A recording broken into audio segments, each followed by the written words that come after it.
예수님을 알고 있음에도 불구하고 안 믿는 것이면 모르겠지만 전해 듣지도 못하고 죽게 된다면 어떻게 해야 되나요? 네, 곽지영 선생님께서 한 말씀 해주시겠습니다. 네, 저는 일단 이 질문 딱 들었을 때 제 개인적으로는 안타까운 사람이구나 라는 생각을 좀 했던 것 같아요. 그러니까 예수님을 알고 있음에도 불구하고 안 믿는 거면 그건 좀 문제가 되겠죠. 어떻게든 뭐 죄를 짓는 거라고 생각하고 넘어가지만 이건 뭐 이제 물론 그 전에 듣지도 못하고 죽게 되면 이 사람들이 과연 전에 듣지 못했을까? 그러니까 살면서 한 번이라도 전해 듣지 못한 것일까? 아니면 정말 진짜 갓 태어난 아기가 듣지 못하고 죽을 수도 있는 거잖아요. 무슨 사건, 뭐 사고로. 그렇게 됐을 때는 그러니까 인간인 저로서는 알 수는 없는 것 같아요. 그러니까 아까 앞에서 계속 이어서 좀 연계되는 것 같은데, 그러니까 진짜 다 하나님이 아시는 거고, 섣불리 이제 사람이 그 사람들에 대해서 잘못했다, 뭐 잘했다는 따질 수 없지 않을까. 우리가 그건 알 수 없는 거를 좀 알고 가야 되지 않을까라는 생각이 좀 들었습니다. 네. 네, 목사님께서 답변해 주실게요. 우리 친구들도 한번 얘기 좀 해주실래요? 유정 어떻게 생각해? 근데 아까 그러니까 전에는 막 이런 생각을 잘 안 해봐서 저는 그냥 태어났을 때부터 교회를 다니고 하니까 그걸 아예 전해 듣지 못하는 사람이 있는가라는 그런 생각을 안 했던 것 같거든요.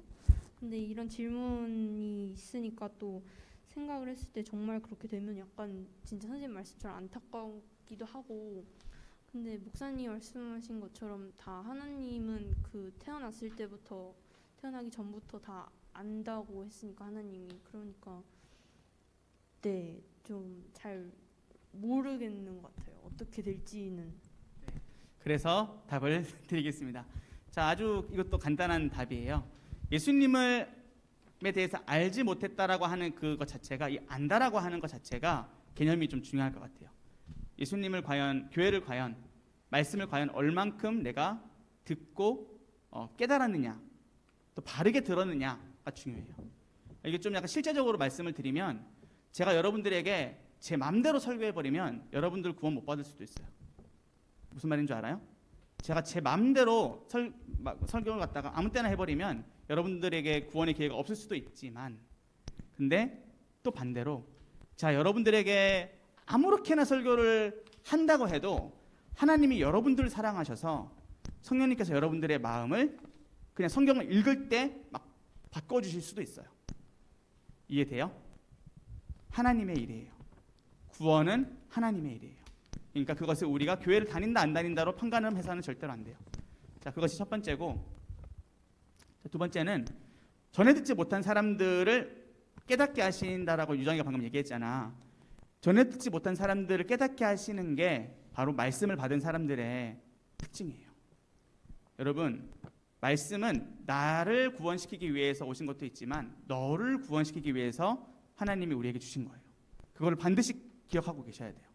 그래서 예수님께서 구름 타고 하늘로 슝 올라가실 때 뭐라고 하셨어요? 볼지어다 내가 세상 끝날까지 너희와 함께 있으리라가 마지막인데, 그 앞에 뭐예요? 모든 민족을 제자로 삼아라. 그 다음 이어지는 내용이 바로 액치죠. 사도행전이죠. 액션이 이제 시작이 되죠. 제자들이 액션하기 시작하잖아요. 우리가 그 액션하는 사람들이에요. 그래서 우리가 복음을 전해야 되는 거예요. 그리고 이미 수많은 선교사님들이 가서 전하고 계십니다. 네, 답이 될까요? 네, 질문. 18세기 이전의 조선 정도의 상황 같은 이게 나와야지. 사람들이 아직 많이 있지 않습니까? 그 미전도 종족이라고 우리는 그들을 부르지 않습니까? 근데 그럼 하나님께서 그러니까 문득 목사님 설명을 들으면서 이제 하나님께서 예비하신 거라면 그러면 우리가 선교를 하는 이유는 무엇일까라는 생각이 들었는데, 제가 목사님의 말씀을 듣고 생각해본 바로는 이게 저희가 뭐라고 해야 되지? 저희가 선교 활동을 하는 것이 어떠한 목적이 아닌, 그러니까 저희가 말씀을 받았기 때문에 그렇게 말씀을 전하려 행동한다는 일종의 결과로서 해석해야 그렇지. 된다고 생각을 했는데 이게 맞습니까? 맞습니다. 아주 정확합니다.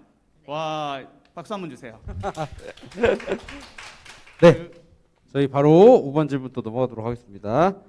자, 하나님은 진짜 절 사랑해 주시고 그러시는데 전 평소에 하나님 잘 안 찾다가 힘들거나 무슨 일 있을 때만 도와달라고 기도하고 그러는데 제가 그런 걸 좋게 받아주실지요.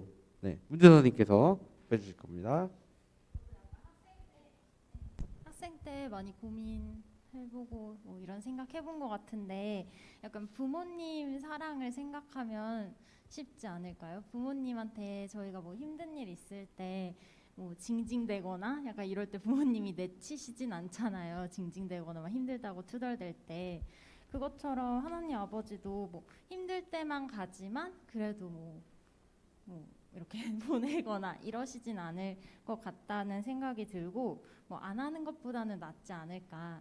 근데 이제 여기서 더 중요한 거는 저희가 물론 힘들 때만 가는 것도 맞는데 이제 거기서 점점 훈련이나 뭐 연습을 통해서 항상 매 순간 하나님을 기억하는 그런 연습들이 필요하지 않을까 그런 생각이 들어요.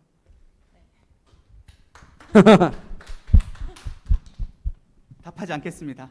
네, 알겠습니다. 답이 나온 관계로 답하지 않겠습니다. 네, 저희 또 바로 6번 넘어갈게요. 자, 6번. 진화론은 학교에서 배우고 있는데요. 왜 진화론이 아닌지, 그러니까 왜 진화론이 아닌지라는 건 이제 기독교적 관점에서 왜 진화론은 맞지 않는 건지 정확하게 궁금합니다. 네,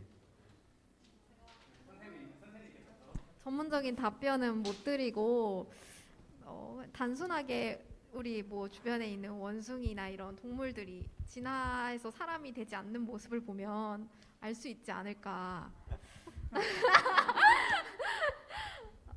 그리고 네, 이상입니다. 정확하게 답변은 못하니까 빨리 넘어가겠네. 네. 일단 뭐 진화론도 완벽하지 않고 창조론도 완벽하지는 않아요.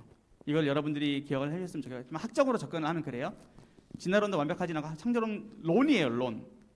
예, 론이에요. 그러니까 이론이에요. 이론이기 때문에 이것을 100% 우리가 다 증명해내지는 못해요. 자, 그렇지만 분명한 것은 뭐냐면 진화는요. 이걸 잘 들으세요, 여러분들. 진화는 아까 말씀하신 대로 뭔가 계속 발전되는 거예요. 그러면 그 과정이 필요해요. 예를 들어 제가 이제 곧 개구리가 될 거예요. 개구리가 될 거면 제가 이제 이렇게 손에 막 물기가 생기고 막 이렇게 되는 그 중간 과정이 필요하다고. 중간 과정이 필요한 거야. 근데 그 중간 과정에 화석이 발견되지 않았어요. 무슨 말인지 알아요?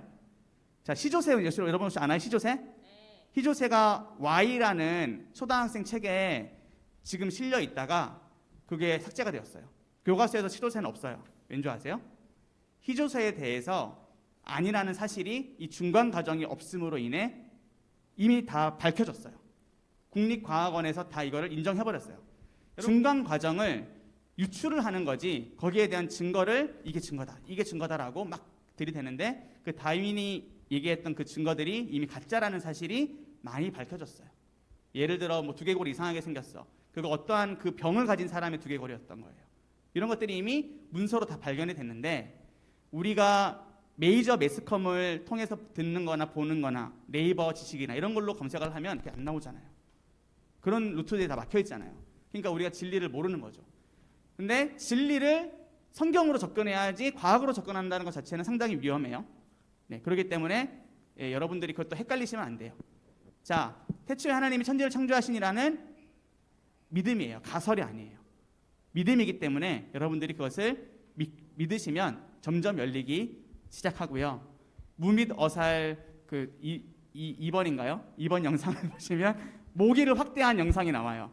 그걸로 보시면 네, 하나님의 창조를 또 발견하실 수 있겠습니다. 네, 답이 됐나요 혹시? 네. 네. 중간 과정 기억해 주세요. 중간 과정. 네, 이제 마지막 질문입니다. 질문자 질문 취소를 원하긴 했는데 예배당에 십자가가 없어요. 이유가 있나요? 기존 교회에서는 이제 예배당에 십자가가 무조건 네. 있었다. 예. 근데 이제 오니까 선생님 바로 답해 주시나요? 예. 이수 쌤이 좀 답을 해주시지 그러셨어요. 저 어제 밤에 알아가지고. 자, 김상민 선생님께서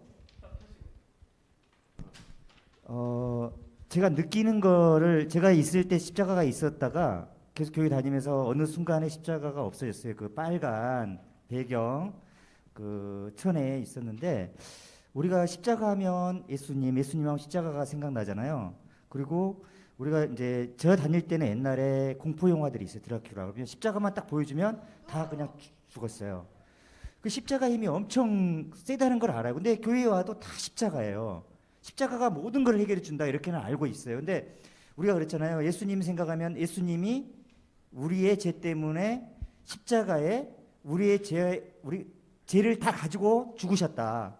죽으셔서 우리의 죄도 단번에 그 십자가에 예수님과 죽음과 동시에 다 죄에 대해서는 죽었다. 그리고 3일 만에 예수님께서 부활하셨기 때문에 우리의 생명이 다시 새 생명으로 태어났고, 이게 예수님에 대한 은혜가 굉장히 중심이 돼야 되는데, 십자가 하면은 지금 생각나는 게 그냥 십자가는 강하고 힘이 세다 이런 어떤 이미지가 강했는데, 이제 제가 볼 때는 어느 중간에 어떤 목사님하고 우연히 이야기하는 가운데 그랬어요. 십자가가 그 어떤 예수님의 그 고난을 상징하고 하는 건 있지만 예수님 그 자체가 우리한테는 은혜이고, 예수님과 함께 항상 우리의 주님이시고 성삼위일체 하나님이시고 구원이시라는 것을 더 강조하기 위해서 없앤 게 아닌가. 그리고 저는 그렇게 생각하고 어떤 예수님께 온전히 우리의 모든 그 찬양과 존귀를 드리고 영광을 돌리기 위해서 십자가를 예배당에 없앴지 않나, 저는 이렇게 생각을 했습니다. 네. 그냥 친구들 얘기를 좀 더 듣고 싶긴 한데 어떻게 할까요? 한번 혹시 얘기해보고 싶은 친구 있나요? 민영이 한번 얘기해볼래? 십자가 교회 없는 거 어떻게 생각해? 우리 교회는 일단 없어. 없는 교회도 있고 있는 교회도 있고. 어떻게 생각해요? 싸우자는 건 아니고.